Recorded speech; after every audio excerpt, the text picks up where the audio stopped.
बहुत स्वागत है आपका टीवी 27 न्यूज देख रहे हैं आप। मैं हूं आपके साथ सिमरन पटेल। आज देश अपना 78वां लोकतंत्र लगातार पर्व मना रहा है। पीएम मोदी ने लाल किले से झंडा भी फहराया है। पीएम ने सभी देशवासी को बधाई दी है। वही बता दें, पीएम नरेंद्र मोदी ने बधाई दी है और 21 तोपों की सलामी दी गई है। इस दौरान लाल किले में 6000 विशेष अतिथि भी शामिल रहे और वहीं हेलीकॉप्टर से फूलों की वर्षा भी की गई। झंडा फहराने से पहले राजघाट पहुंचे पीएम नरेंद्र मोदी ने बापू को नमन किया और बापू को उन्होंने याद किया। तो आज देश स्वतंत्रता दिवस मना रहा है और इस मौके पर प्रधानमंत्री नरेंद्र मोदी ने उन तमाम वीरों को याद किया और उन्हें श्रद्धांजलि भी दिया है। तो देश आज अपना 78वां स्वतंत्रता दिवस मना रहा है। इस मौके पर प्रधानमंत्री नरेंद्र मोदी ने दिल्ली के ऐतिहासिक लाल किले से राष्ट्रीय ध्वज को फहराया है। पीएम मोदी ने जब झंडा फहराने गए तो उस दौरान मैं आपको बता दें, स्वदेशी 105 mm लाइट फील्ड गन से 21 तोपों की सलामी दी गई। वहीं समारोह में करीब 6000 विशेष अतिथि भी शामिल हुए। प्रधानमंत्री के झंडा फहराने पर स्वदेशी एडवांस लाइट हेलीकॉप्टरों को उन फूलों की पंखुड़ियां भी बरसाई गई। साथ ही भारतीय वायुसेना विंग कमांडो की ओर से हवाई प्रदर्शन भी किया गया। इससे पहले पीएम नरेंद्र मोदी ने राजघाट पहुंचकर बापू को भी नमन किया। तो आज जब देश के प्रधानमंत्री स्वतंत्रता दिवस के मौके पर वो झंडा ध्वज जो है वो फहरा रहे थे, इस दौरान 6000 से ज़्यादा अतिथि जो है वहाँ पर मौजूद थे। उसी दौरान की तस्वीरें आपके टीवी स्क्रीन पर आपको दिखा रही हैं। 6000 विशेष अतिथि शामिल हुए। वहीं हेलीकॉप्टर से फूलों की वर्षा भी की गई। देश मना रहा है अपना 78वां स्वतंत्रता दिवस। पीएम नरेंद्र मोदी ने लाल किले से फहराया है तिरंगा। इस दौरान प्रधानमंत्री नरेंद्र मोदी सबसे पहले राजघाट पहुंचकर उन्होंने बापू को नमन किया, उन्हें याद किया। ये संख्या आप देखिए, लाल किले से ये तस्वीरें आपको दिखा रहे हैं जहां 6000 से ज्यादा विशेष अतिथि मौजूद रहे। और वहीं पीएम मोदी ने कहा कि 2047 तक विकसित भारत का सपना जो है वो पूरी तरह से पूरा हो जाएगा। इस दौरान प्रधानमंत्री नरेंद्र मोदी ने अपने कार्यकाल के दौरान किए गए कार्यों को लेकर भी उन्होंने जनता को, लोगों को, पूरे देश को संबोधित किया और उन्होंने ये विश्वास जताया कि ऐसे ही लगातार हम काम करते रहेंगे। और इस वक्त की बड़ी खबर सामने आ रही है। 11वीं बार लाल किले से पीएम ने हुंकार भरी है। 2047 तक विकसित भारत का संकल्प पूरा करेंगे, ये प्रधानमंत्री नरेंद्र मोदी कहते हुए नजर आए हैं। वही विकसित भारत 2047 जो है स्वस्थ भारत हो, लाल किले से प्रधानमंत्री नरेंद्र मोदी ने ये बड़ा ऐलान कर दिया है। वही पीएम ने कहा कि मेडिकल कॉलेज में बढ़ेगी 75,000 नई सीटें बढ़ेंगी। इसका भी ऐलान प्रधानमंत्री नरेंद्र मोदी ने किया। उसके बाद पीएम ने क्या कहा वो भी आपको बता दें। महिला अपराध पर प्रधानमंत्री नरेंद्र मोदी ने बोलते हुए उन्होंने कहा कि जिस तरह महिलाओं पर अपराध हो रहे हैं उन पर सजा जो है वो जल्द ही अपराधियों को दी जाएगी। महिला अपराधों पर जल्द सजा जरूरी है, ये पीएम मोदी कहते हुए नजर आए। वही महिला अपराधों को गंभीरता से लेना होगा। तो स्वतंत्रता दिवस के मौके पर प्रधानमंत्री नरेंद्र मोदी ने लाल किले के प्राचीर से देश को संबोधित करते हुए कई बड़े ऐलान किए हैं। पीएम मोदी ने कहा कि अगले 5 वर्षों में भारत को मेडिकल कॉलेज में 75,000 नई सीटें बढ़ाई जाएंगी। वहीं पीएम ने पिछले 10 साल मेडिकल की सीटों पर करीब 1 लाख कर दिया है। पीएम मोदी ने कहा इस दौरान 2047 तक विकसित भारत का जो संकल्प हमने लिया है वो हम उसे पूर्ण करेंगे और भारत जो है 2047 तक स्वस्थ भारत होना चाहिए। इसके लिए हमने राष्ट्रीय पोषण मिशन शुरू किया है। वहीं पीएम नरेंद्र मोदी ने लाल किले के प्राचीर से महिलाओं की सुरक्षा पर भी वो बोलते हुए नजर आए। बोले महिलाओं की सुरक्षा को और दुरुस्त किया जाएगा।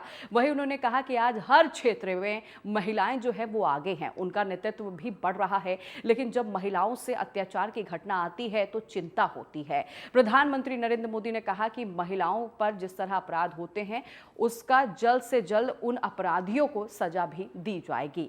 तो प्रधानमंत्री नरेंद्र मोदी ने आज एक बार फिर से उन्होंने स्वतंत्रता दिवस के मौके पर लाल किले पे वो पहुंचे, जहां वो पूरे देश को संबोधित करते हुए नजर आए। इस दौरान उन्होंने कई बड़े ऐलान भी किए हैं। आज अनेक क्षेत्रों में, आज हमारे रक्षा क्षेत्र में देखिए, हमारा एयरफोर्स हो, हमारी आर्मी हो, हमारी नेवी हो, हमारा स्पेस सेक्टर हो, आज हमारी महिलाओं का हम दमखम देख रहे हैं देश के लिए। लेकिन दूसरी तरफ कुछ चिंता की बातें भी आती है और मैं आज लाल किले से फिर बार एक अपनी पीड़ा व्यक्त करना चाहता हूं।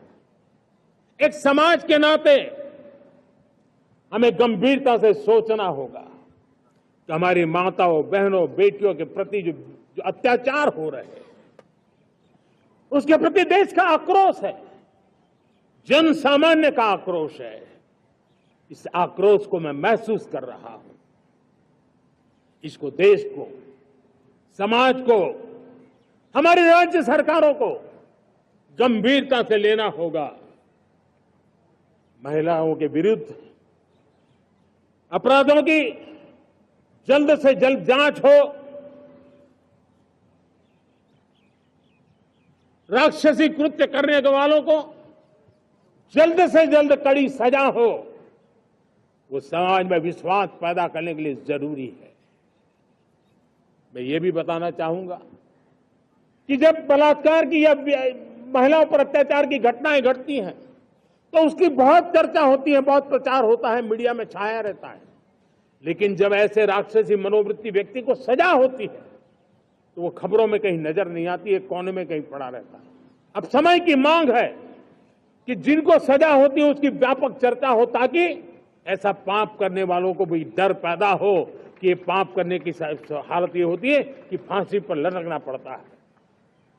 और मुझे लगता है कि ये डर पैदा करना बहुत जरूरी है। और बड़ी खबर इस वक्त सामने आ रही है, भारत के मेडल मिलने की उम्मीद को बड़ा झटका लग गया है। जी हां, इस वक्त ये बड़ी खबर है, आपको बता दें विनेश फोगाट को अब सिल्वर मेडल नहीं मिलेगा। ये बड़ा झटका मिला है। दरअसल आपको बता दें जो अपील दाखिल की गई थी वो खारिज हो गई है। सीएस ने विनेश की अपील खारिज कर दी है। विनेश फोगाट ने कोर्ट में अपील दी थी, फैसले के खिलाफ कोर्ट में की थी अपील। वहीं पेरिस ओलंपिक में हुए डिस्क्वालीफाई होने के बाद ही उन्होंने अपील की थी, सिल्वर मेडल दिए जाने की अपील की थी। लेकिन यह बड़ा झटका लगा है। आपको बता दें कि अपील जो है वो खारिज कर दी गई है, तो यानी अब विनेश को मेडल नहीं मिलेगा। तो इस वक्त की ये बड़ी और अहम जानकारी आप तक पहुंचा रहे हैं। विनेश फोगाट को एक बड़ा झटका लगा है, साथ ही साथ उन देशवासियों को भी ये बड़ा झटका लगा है जो उम्मीद कर रहे थे कि विनेश को सिल्वर मेडल जो है जरूर मिलेगा।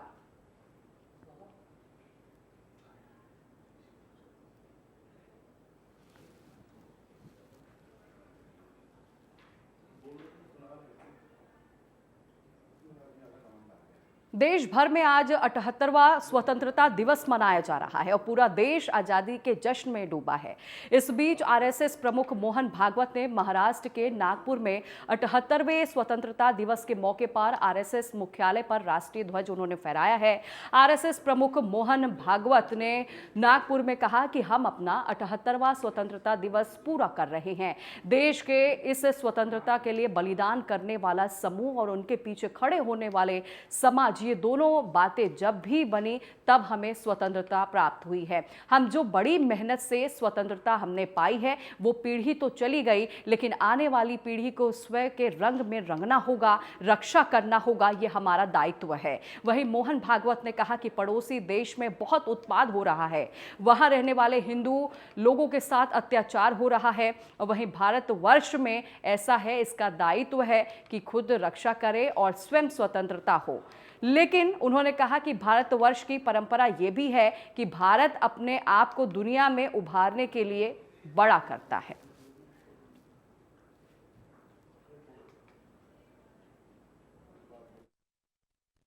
उसकी रक्षा करना इसका दायित्व होता है, क्योंकि विश्व में सदैव ऐसे लोग रहते हैं जो अन्य देशों पर वर्चस्व चाहते हैं, उनसे रक्षा भी करनी पड़ती है, सतत सजग रहना पड़ता है।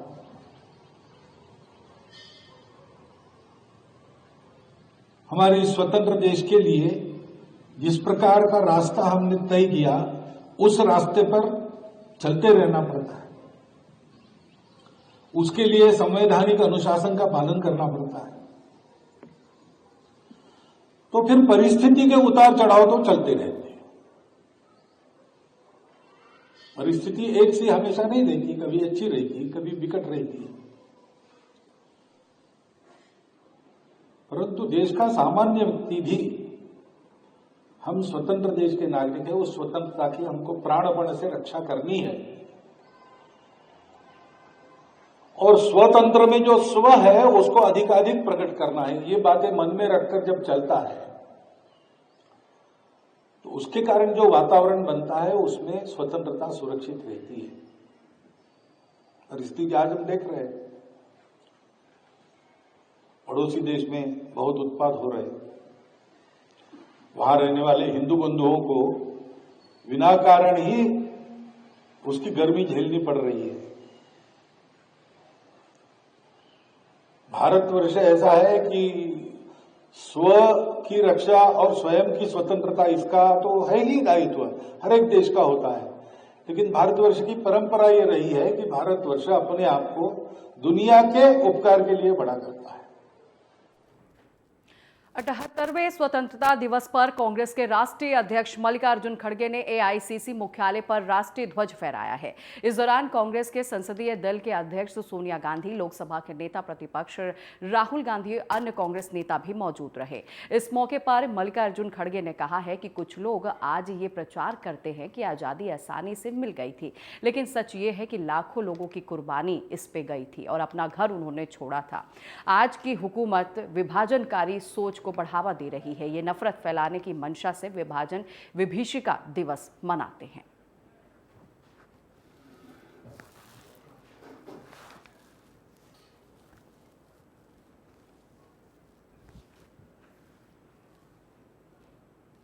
और स्वतंत्रता दिवस पर केंद्रीय मंत्री और बीजेपी के राष्ट्रीय अध्यक्ष जेपी नड्डा ने बीजेपी मुख्यालय पर राष्ट्रीय ध्वज उन्होंने फहराया।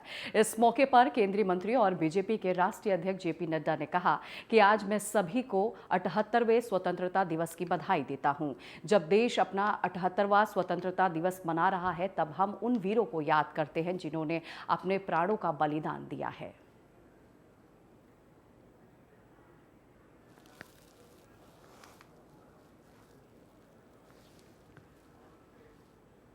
महाराष्ट्र के मुख्यमंत्री एकनाथ शिंदे ने स्वतंत्रता दिवस के मौके पर राष्ट्रीय ध्वज फहराया है। इस मौके पर सीएम एकनाथ शिंदे ने कहा कि मैं भारत और विदेश में रहने वाले सभी भारतीयों को बधाई देता हूं। उन सभी को श्रद्धांजलि भी अर्पित करता हूं जिन्होंने देश के लिए अपने प्राणों का बलिदान दे दिया था।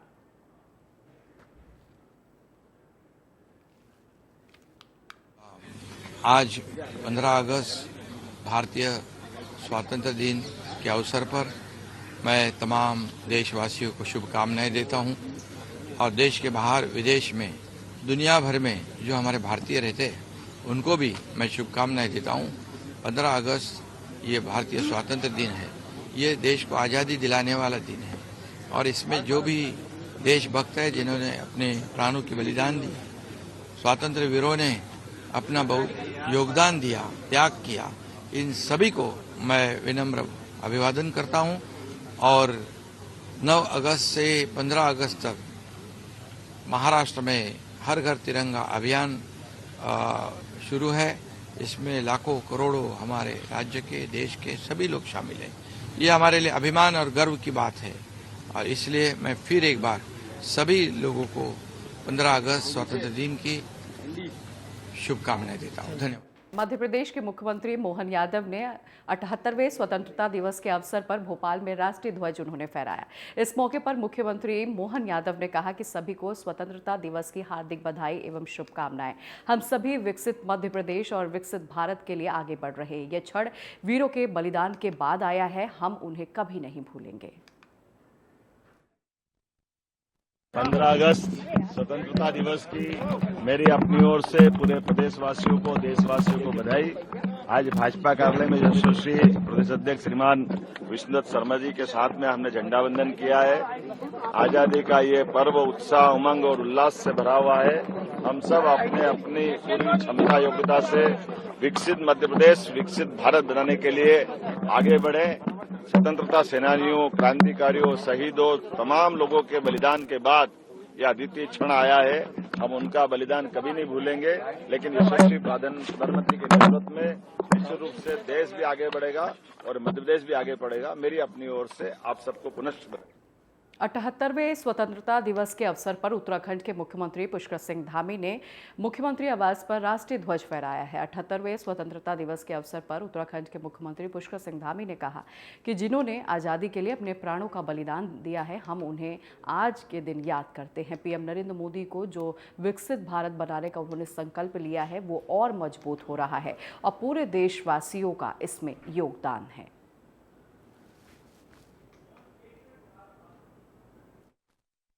करता हूं जिनके कारण से हमको ये आज़ादी मिली है। ये आज़ादी हमारी अक्षुण्ण रहे, ये आज़ादी हमारी और विस्तार ले।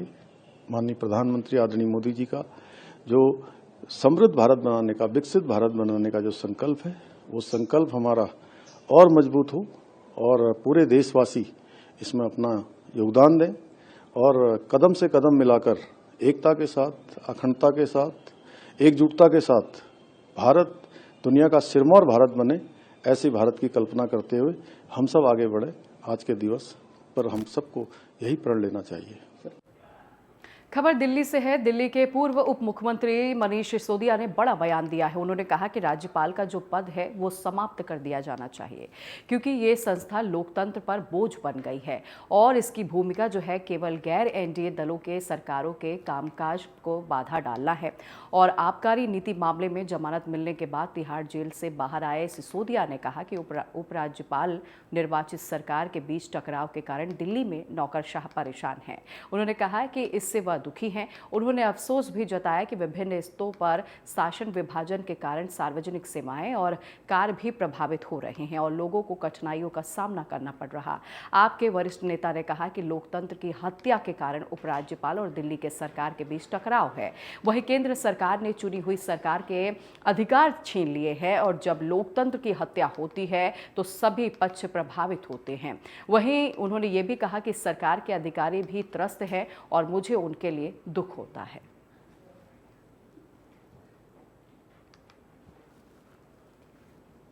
और फिलहाल इस खबरों में बस इतना ही। नमस्कार।